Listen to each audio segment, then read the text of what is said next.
All right, so first off is the 24-25 financial statement presentation. Typically, during a fiscal year, the CFO, business manager, what have you, only gives 2 presentations. Usually there's a financial, year-end presentation, which I'm about to give, and then we do a budget presentation in June or July, and that's about it. But this 24-25 year was a bit of an unusual year, so I kind of thought we'd do a quick recap before we get into the year-end financial statements.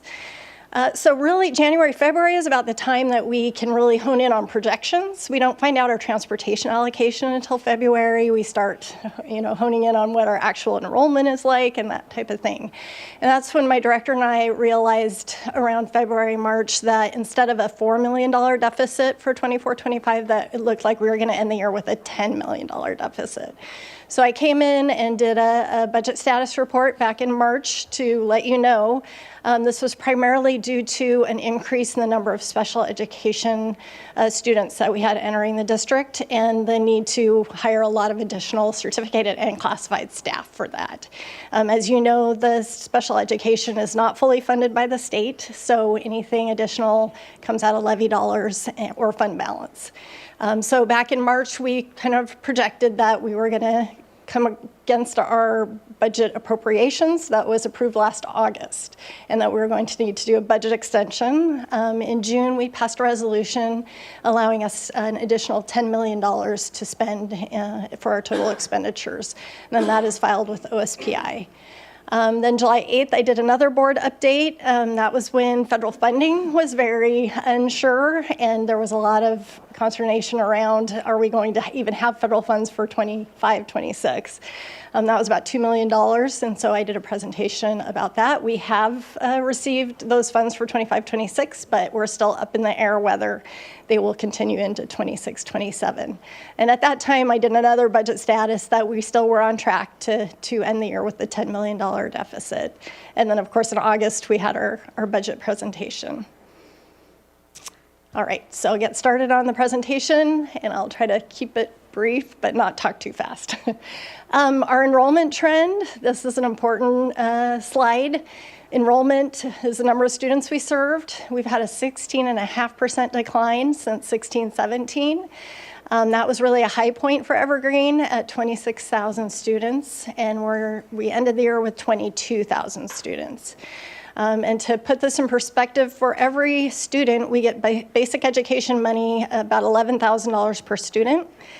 So losing 4,000 students, we would have had another $44 million this year if we had stayed at our enrollment at 26,000.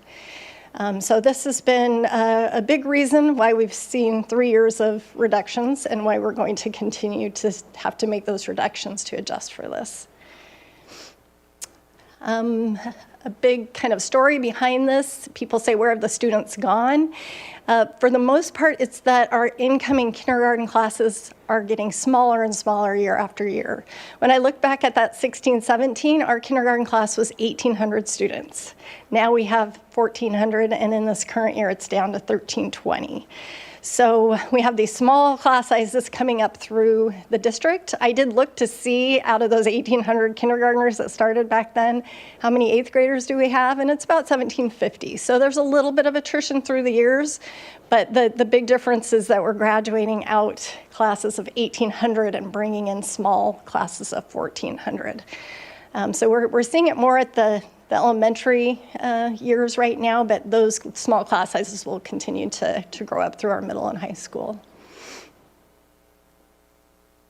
So very brief summary overall. In 22-23, we kept our fund balance around $28 million.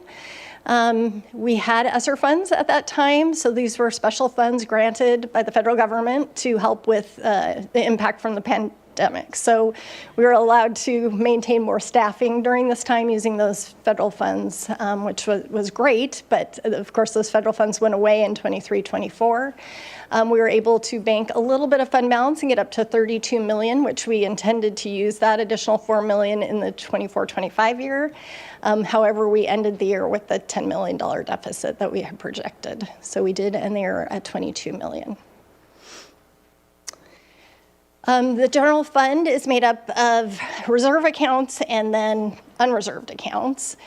Reserve accounts are accounts we legally have to hold that money aside for those purposes. So for instance, food services, we're very fortunate that we're community eligibility provision, so we get free breakfast and lunches for all students, which is fabulous. So every meal we serve, we get reimbursed from USDA for that. But those funds come from federal government, and they have to be held aside and only spent on food service purposes. So those funds can't be used to pay teachers or principals or anything else. They can only be used for that specific purpose. So that left our unrestricted fund balance at just over 14 million, and we do have fund balance policy that should be 5% of the previous year's expenditures. So we have now closed the books with just 3.4% of our unrestricted fund balance, and this is something we've talked about over the last few months, and I will talk about again when I talk about the 25-26 update. Just a general review of our revenue. We brought in $430 million. Most of that was in state revenue. The green is our general purpose. This pays for just our basic teachers, principals, secretaries, just our basic instructional team. We have state special purpose money, and that is, again, part of those reserves, the transportation, the multilingual lab, some different grants that have to be spent for that purpose. Our federal special purpose is mostly made up of our Title I, Title II grants, and then also those USDA funds that fund our food service program. When we had ESSER funds come in, that was up to 13% of our total budget. So we were very fortunate to have a lot of those federal monies, and they helped us out for a number of years. And then our EP&O tech levy revenue is at 14% of our total. So for expenditures, I break them down in a couple different ways. There's a million ways you can break these down, $440 million. So I just picked two. This one is based on what we call object code. You can see 60% are spent on certificated salary and benefits. So those are all of our classroom teachers, our counselors, instructional coaches, and our principals are also included in there. 23% for classified salary and benefits, and you can see all of the different staff that covers, including our staff here at ASC that work in payroll and fiscal. Our supplies budget is just 3% and includes things like fuel. Our services, purchase services, are a total of 11%, and a big chunk of that is for things like insurance, utilities. Our running start runs through purchase services. That's about $3.5 million, so that's just a flow through. We have students sign up at Clark, and then we have to pay Clark, and the state pays us through apportionment. 2.2% of that is our food service contract with Chartwells, and 2.3% of those services are custodial contract with ABM. So it's just kind of trying to point out that that food service and custodial contracts are a lot of staff. We have all of our custodians out cleaning all of the buildings and our food service staff. And so really when you look at the classified and certificated and those two contracts, it's about over 87% of our funding is for our staff in our schools. And the other way I broke up expenditures is by activity, and this is one way that OSPI often displays this information, so grouping things by teaching and what's really in the classroom for the student directly. School administration is the principal's office. Our central administration is the district-wide administrators and our fiscal services, and then we have other support activities. So OSPI does show like what a comparable district will have for each of these percentages, and then what statewide the different districts have. So for districts about our size, 73%, and statewide is about 72% for teaching. School admin is around 6% for comparable districts and 5.6% for statewide. Central admin is 4.7% for comparable districts and 5.4% for statewide.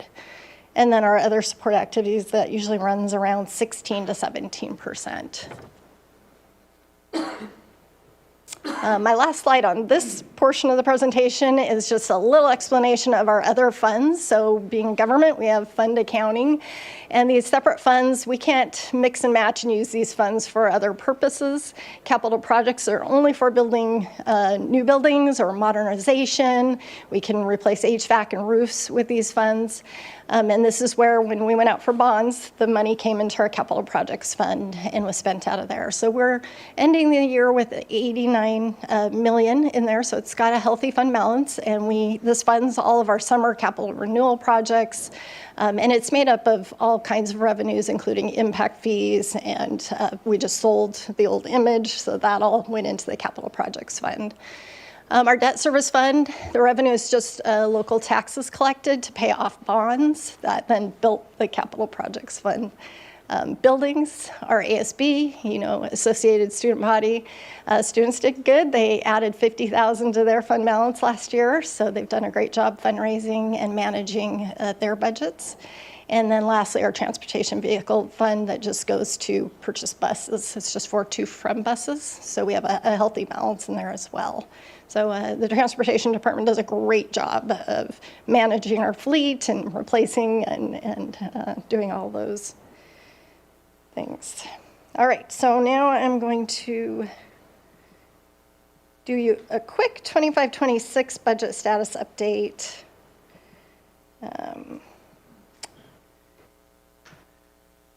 Now that I finished the 24-25 school year. I just want to give you an update on how we're looking for enrollment this year. We budgeted 21,565. September's kind of a little bit of a wonky month to look at because it doesn't include our running start yet. That doesn't start till the end of September, so that's about 400 students. And then also it takes a while to get kids enrolled, get all the paperwork through and that. We also had a delayed start this year, so that also probably had an impact on that September count. Our October count came in at 21,565.24. I have to say, in my 23 years, I've never come that close to actual enrollment before with my budgeted projections. So that's good news. We're going to receive revenue in through apportionment of what we expect to, as long as we don't lose students throughout the year. So I feel pretty good about where we're at as far as enrollment and what our apportionment will look like this year. One thing I want to point out is our kindergarten did come in low, so we're at about 1,320, and we budgeted 1,400. But we made up for it in the secondary grades, so those came in a little higher than expected. I do bring up this graph because I think it's really important when we're thinking about the big picture and why we're looking at reductions. It's a hard one to look at. Over this 30-year period, our enrollment hit a high in 16-17 of about 26,000 students. And so you think of all of those years of building programs and schools, and now we're back down to where enrollment was in 01-02. And since 01-02, we have built an additional elementary, we've added Gila, and we've added Union. And now we're down at the enrollment level we were back then. This is a difficult one, and it's why we've had to continue to downsize over the years. There was one more thing that just escaped out of my head. This is only part of the story, though, because we also have a lack of state funding. So there are kind of two pieces to the story, and we're seeing it across the state, is that state funding also is not keeping up with our needs. For instance, last year our utilities, or our insurance went up by $1 million, and the total additional funding we got from the state to cover that cost was $300,000. So we're getting small bits of 2% increases from the state while we're seeing these huge inflationary increases that we need to cover. So there's kind of two things going on here that are hitting us now, and it's a lot to swallow, I know. So we'll just keep continuing to try to downsize. And there was one more thing about this slide that just escaped my mind, so I'll think of it as soon as I'm done here. So just a reminder, we just adopted the 25-26 budget in August. Beginning fund balance we estimated at $22 million, and we did come in really close to that. And we estimated we'd spend about $5 million during the year of that fund balance, and that would bring that estimated fund balance, the unrestricted portion, down to 2.5%. I'm going to just follow up with the next. Why is the fund balance important? I did bring this slide up a few months back, so you're familiar with this, but I think it's important for everyone to understand that it is very important we have a fund balance. Some people see 22 million and think, well, you know, that's plenty of money. But we spend 36 to 38 million every month just on paying our accounts payable and our salaries and our benefits. So we really do need that reserves. We have emergencies that come up. For instance, last year with our special education, we needed to spend some of that down to cover those expenses. There's gaps in cash flow, like I just mentioned, that we have to cover. There's also planned usage. Some districts have reserves if they foresee, you know, needing to redo a turf field or something, then they start setting funds aside for that. And then also our bond ratings. So we did experience in August a ratings downgrade as well.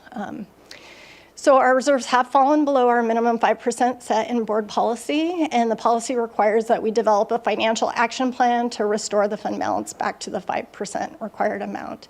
And this is part of the operational expectation 5. So speaking of cash flow, this is our projected cash balance for the year as of right now. So excluding doing an interfund loan, you can see we dipped down to 4.9 million is expected at the end of January and 3.3 million in February. Now, people think, well, that's a positive number. That's great. But we need money to pay our bills during the month. And so if we end February with only 3 million in the bank and we don't get paid again until the end of the month, that's not enough. We need 6 to 8 million every month to just pay our weekly bills.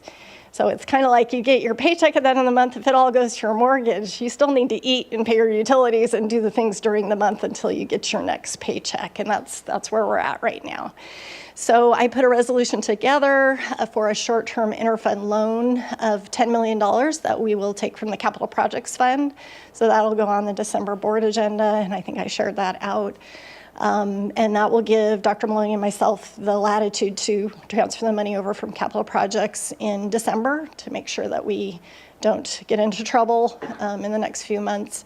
And then in July or August, when our big apportionment payments come back, we will pay it back. So those short-term loans, you cannot take them for longer than 1 year, and we also have to pay ourselves interest on that loan. So it's not the most ideal, but at least we're paying ourselves the interest and not another entity. So that's our plan for next month. Just a reminder, this was the financial forecast. All of this is out on our website. We put together a forecast. I worked with Dr. Maloney and the board on how to build that 5% back up. We originally looked at doing it more quickly, but decided we didn't want to sustain those huger cuts up front and that we could spread it over 3 years. So the idea is that we will cut 11.5 million going into next year and build it back to the 3.5%, a 7.5 million the following year and get up to the 4.5%, and then a 6.9 million reduction in the following year, and that should get us to 5%. Now, of course, there are a lot of assumptions that go into making 3-year out projections. Someone once looked and said it was something like 300 assumptions go into putting together a forecast like this. But two of the most important ones is this is assuming no additional funding from the state other than their maintenance level funding. So if we were fortunate and the state allocated us some additional funds, that would help us out there. And the other main assumption is that we could get all staff groups to agree to only accept IPD, which is the implicit price deflator, as their increase for the next, all the next contracts. So in the past, we got a kind of a COLA from the state, which is now the IPD, and that was just what was passed on to employees, and now we've kind of got in this trend of getting IPD plus 2%, IPD plus 1%, and we're not going to be able to afford over what the state allocation is. So, so those two assumptions are built into this forecast. So next steps. So we're starting now digging into the budget reduction process for 26-27. We've gone through and kind of backward plans the calendars for both budget and staffing. If we need to do a modified educational plan or reduced educational plan, that will need to be the end of March. And so we need to backward plan all of the steps that go before that. So we are working now on what our communications will look like, what type of input we'll gather from staff, student, and community, and getting all of those things in place now. And that brings me to my last topic, and that is we put together an EPS budget committee. I'm really excited about this. The purpose is just to engage our community and try to share finances and increase our transparency. We've selected about 26 people, I think, are on the committee now. So a number of community members. We have 2 students, a couple board reps. We have a couple principals, and then I believe from all of our union members, so teachers, office clerical, and our PSE large group. So it's going to be a good community together. So their first assignment really was to watch this presentation tonight, just to kind of get their feet wet and see what they're getting themselves into. And then our next meeting will be December 11th, and that'll be kind of a School District 101, but I will try to make it somewhat engaging, because I know in the evening accounting can get, yeah. So anyway, that's my presentation. I am open for questions, so does anyone have any questions about either 24-25 or what I've shared so far this year? Are the enrollment total changes following the demographer's projection? From the demographic report we got a while back? Yes, yeah. So last year they did the projections in 23-24. 24-25 we came in a little bit above theirs. And I think this year we're pretty in alignment with what theirs were. We're very close to what their projections were. So those were just done, 2 years ago. So. Do you remember when they projected that enrollment would begin to increase?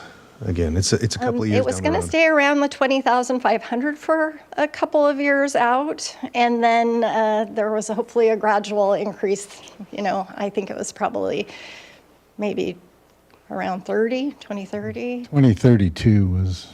That's when they started. It's a long way off. Yeah. It's a ways off. Yeah, okay. Yeah. Thank you. Yeah. Oh, yeah. Jennifer, could you go back to the cash flow screen? Yeah, and the June 1 million, is that including the 10, or is that not? No, it's excluding, yeah. And so June tends to be the hardest month because we only get 5% of our apportionment from the state in June. And, then we get 12.5% in July because they've pushed it forward to their new fiscal year. So, so it puts a lot of districts in a really difficult bind in June. And so that's why we'll have to wait to get through June to make that transfer back out. So.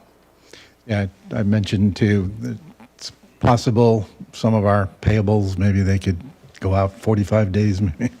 It's not ideal, but if we have a good relationship with them, they might be willing to, allow that for short term. But. Yeah, we would certainly entertain that if it looked like we were getting really close. That we could talk to our vendors. Yeah. So.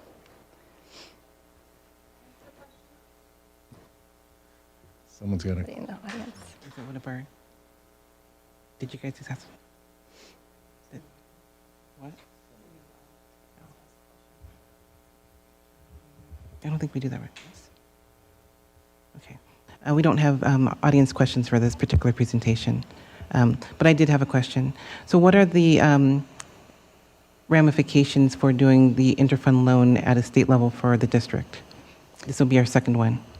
Yeah, right now there aren't any ramifications for doing the loan, but I have heard them entertain the idea of not allowing you to do them 2 years in a row. I have the accounting, there was a school district accounting meeting where they talked about you have to give full disclosure of any interfund loans, any apportionment advances, and any registered warrants as part of your financial health indicator. So they are definitely looking at that. They're also looking at requiring a minimum and a maximum fund balance. That's something that's being entertained. What they said, what I've heard is possibly a minimum fund balance of 8%. So that would be difficult for us. It is a total fund balance, though, so it's not just the unrestricted, but we would still need to work towards that. And I know Jennifer, coming on the board 2 years ago, we briefly looked at possibly closing a school to kind of make up the shortfall. I know that's not a popular topic, but is something like that a possibility between now and 2032? Do you, or? I think it's certainly something we should look at and entertain, but we are right now, our average elementary size is over 390 per elementary, and that's still a pretty healthy size. I'd say 450 would be more of a target we would want, but depending on how the next kindergarten classes come in, you know, they've already been hit by these low class sizes. We don't have any elementaries in our district that are at 150 students, like some of our neighboring districts and up north that have some very, very small elementaries. We don't have any that small. So, you know, I hope that would be our last resort, would be closing schools, and hopefully we'll see an influx of students in a few years. So. Any other questions?